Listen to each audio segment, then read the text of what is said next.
स्वागत है दोस्तों आपका मेरे YouTube channel Roorkee study point में। आज हम सामान्य हिंदी के 25 महत्वपूर्ण प्रश्नों को यहाँ पर डिटेल में डिस्कस करेंगे।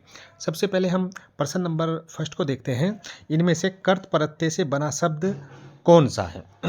सबसे पहले हम प्रत्यय को जानेंगे। प्रत्यय क्या होता है? यदि हम मूल शब्द के अंत में कोई हमारा मूल शब्द है, उसके अंत में कोई शब्द जुड़कर एक नए शब्द का निर्माण करता है तो उसको प्रत्यय कहा जाता है। ठीक है। और जो हमारे प्रत्यय हैं, जो प्रत्यय हैं हमारे 3 प्रकार के होते हैं। ठीक है। कर्त प्रत्यय हमारे कितने प्रकार के होते हैं? अगर हम प्रत्यय को देखते हैं, प्रत्यय शब्द रचना की दृष्टि से 3 प्रकार के हमारे प्रत्यय होते हैं। सबसे पहला है हमारा कर्त प्रत्यय, दूसरा तद्धित प्रत्यय, तीसरा स्त्री प्रत्यय। तो प्रत्यय कितने प्रकार के होते हैं? शब्द रचना की दृष्टि से 3 प्रकार के होते हैं। हम सबसे पहले बात करेंगे कर्त प्रत्यय की।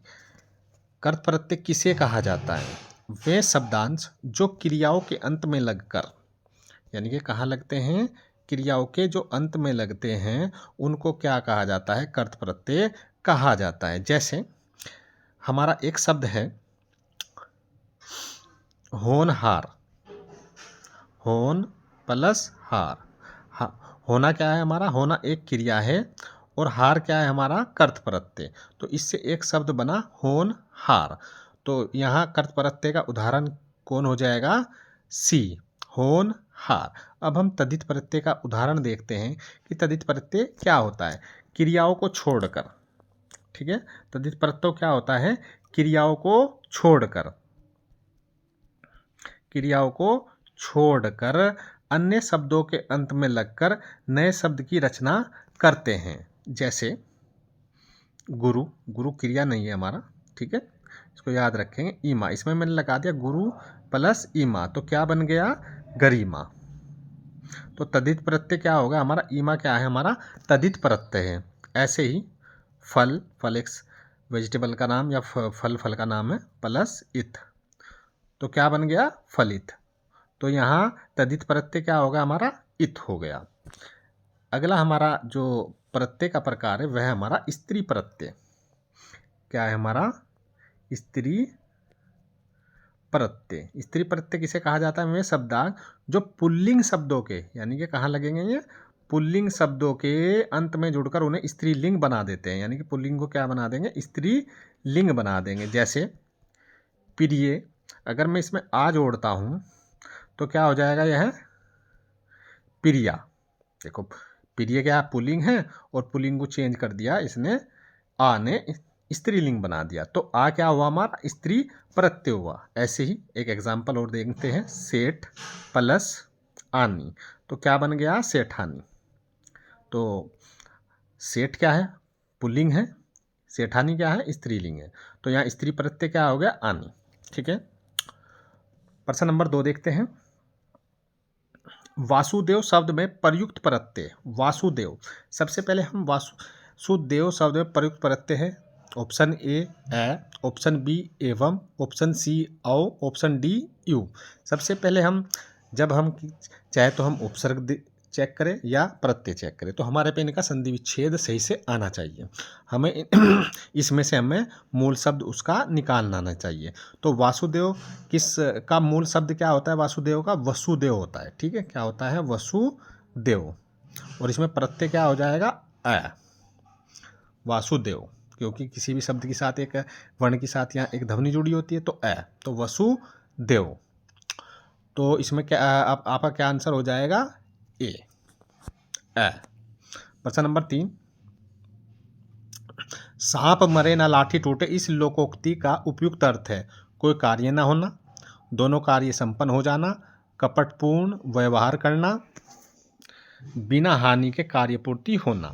इसका सही आंसर हो जाएगा बिना हानि के कार्यपूर्ति होना। प्रश्न नंबर 4, इनमें से किस शब्द में निर उपसर्ग प्रयुक्त नहीं हुआ है? निराला, निरुत्साह, निरीही, निराहार। निराहार का जो संधि विच्छेद क्या होगा? निर प्लस आहार। तो इसमें भी है निरीही, निर प्लस इही, निरुत्साह, निर प्लस उत्साह। ठीक है। निराला का जो संधि विच्छेद क्या होता है? नी विसर्ग प्लस राला। ठीक है। तो किसमें प्रयुक्त नहीं हुआ है निरुपसर्ग? निराला में। प्रश्न नंबर 5 देखते हैं हम। लोकतंत्र शब्द का विलोम। लोकतंत्र का क्या होता है? लोकतंत्र का राजतंत्र। प्रश्न नंबर 6 देखेंगे। इनमें से कौन सा व्यंजन द्विगुण है? द्विगुण व्यंजन हमारे कौन से होते हैं? डै जिसके नीचे बिंदी आती है और दूसरा है ढै जिसके नीचे बिंदी आती है। तो डै ढै हमारे क्या है? द्विगुण व्यंजन। इसमें से हमारा आंसर क्या हो जाएगा? सी। प्रश्न नंबर 7। काम करते रहना ही जीवन है, आलस्य तो मृत्यु है। इस वाक्य के मध्य में प्रयुक्त विराम चिन्ह, यानी कि इस विराम चिन्ह की यह बात कर रहा है। ठीक है। तो इस विराम चिन्ह की, यानी कि ये और नीचे कोमा। तो सबसे पहले इसमें दिया है अल्प विराम ऑप्शन है, बी योजक चिन्ह, सी अर्धविराम, डी उद्धरण चिन्ह। अल्प विराम किसको बोलते हैं? जब हम कोमा का निशान लगाते हैं इसको अल्प विराम कहते हैं।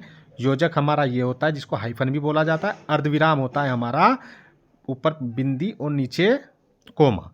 तो यही हमारा आंसर हो जाएगा अर्ध विराम। उद्धरण चिन्ह हमारे इन्वर्टेड कोमाज होते हैं। प्रश्न नंबर 8।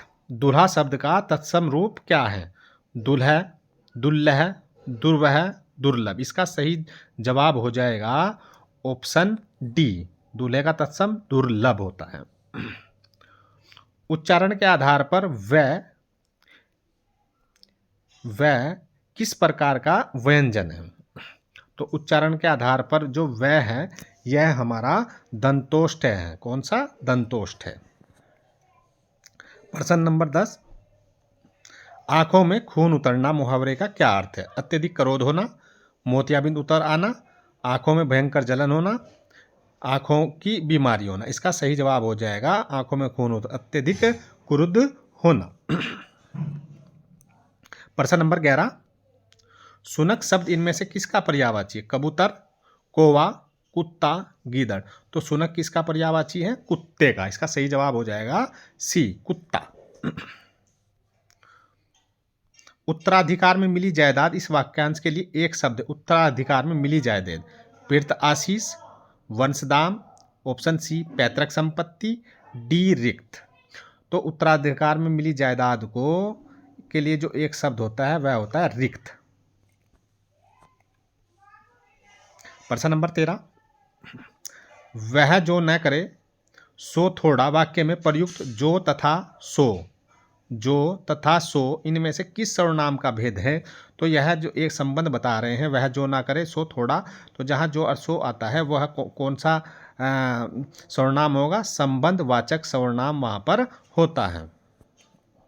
प्रश्न नंबर 14। संन्यास शब्द में उपसर्ग है, तो संन्यास का संधि विच्छेद क्या होगा? सम प्लस आस। तो क्या हो जाएगा इसमें? ऑप्शन ए इसका सही जवाब हो जाएगा। प्रश्न नंबर 15। इनमें से विलोम की दृष्टि गलत शब्द युग्म, युग्म कहते हैं जोड़ा, यानी कौन सा जोड़ा इसमें गलत है? कर्तृम का प्राकृत होता है, सही है। अनग, सनग, यह गलत है। ओरस का जारज होता है, सही है। संधि का विग्रह होता है, सही है। तो इसमें गलत कौन सा युग्म है? ऑप्शन बी अनग का सनग। प्रश्न नंबर 16। हंसा थे सो उड़ी गए, कागा भये दीवान, लोकोक्ति का अर्थ है स्थिति बहुत अनिश्चित है, बी एक से बढ़कर दूसरा, सी भले लोगों के स्थान पर बुरे लोगों के हाथ में अधिकार आना, डी बड़े आदमी पर दोष लगाना। इसका सही जवाब हो जाएगा हंसा थे सो उड़ी गए, कागा भये दीवान, ऑप्शन सी भले लोगों के स्थान पर बुरे लोगों के हाथ में अधिकार आ जाना। प्रश्न नंबर 17। अमावस की अंधेरी रात, इसके लिए एक शब्दांश क्या है? राका, निशीत, रजनी, कुहू। तो अमावस की अंधेरी रात के लिए एक शब्द क्या है? कुहू। इसका सही जवाब हो जाए ऑप्शन डी कुहू। प्रश्न संख्या 18। अजंत शब्द का संधि विच्छेद है। अजंत शब्द का संधि विच्छेद क्या होता है? संधि विच्छेद करेंगे इसका हम अच प्लस अंत। तो अच प्लस अंत कौन सा है? सी। इसका सही जवाब हो जाएगा सी, अच प्लस अंत। प्रश्न नंबर 19 को देखते हैं हम। राष्ट्र को हानि जयचंदों से होती है। वाक्य में जयचंदों में कौन सी संधि है? जयचंद एक व्यक्ति का नाम है, परंतु अब यह एक जाति के रूप में प्रयोग होने लगा है। जयचंद से हमारा जो एक जयचंद शब्द जब हम प्रयोग करते हैं तो एकदम गद्दारी से इसका अर्थ लिया जाता है। तो जयचंद क्या हो गया? हमारा एक जातिवाचक संज्ञा हो गई है। प्रश्न 20 देखते हैं। इनमें से तद्भव शब्द हैं तरवारी, मयंक, कुक्कुर, अवश्य। तो इनमें से तद्भव शब्द कौन सा है? मयंक। प्रश्न 21 को देखेंगे। दिशावर शब्द का तत्सम रूप है दिशांतर, दिगांतर, देशांतर, देशावरण। तो दिशावर शब्द का तत्सम हो जाएगा दिशांतर। प्रश्न नंबर 22 को देखेंगे। इनमें से किस विकल्प में अनु उपसर्ग का प्रयोग नहीं हुआ है? अनु उपसर्ग देखो यहां देखते हैं, अनुदात, इसका होता है अन प्लस उदात। तो यही सही इसका आंसर है।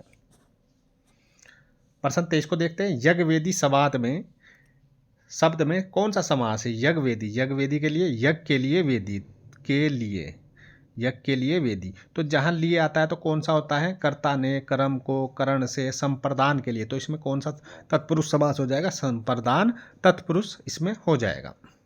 प्रश्न नंबर 24 को देखेंगे। इनमें से किस शब्द का संधि विच्छेद गलत है? तरसना, तरस प्लस ना, ठीक है। निर्गुण, निहि प्लस गुण, ये भी सही है। नाविक, नो प्लस इक, ये भी सही है। यशोदा, यशोदा का क्या है? यह गलत है। इसका संधि यशोदा का क्या होता है? यस प्लस दा, ठीक है। अगला प्रश्न देखते हैं। प्रश्न नंबर 25 और हमारा अंतिम प्रश्न भी है। भ्रमर शब्द का पर्यायवाची शब्द नहीं है। भ्रमर शब्द का पर्यायवाची शब्द मिलिंद भी होता है, अली भी होता है, धीरेब भी होता है। पारावत इसका पर्यायवाची नहीं होता है। पारावत किसका पर्यायवाची है? कबूतर का। थैंक यू दोस्तों, मेरी वीडियो देख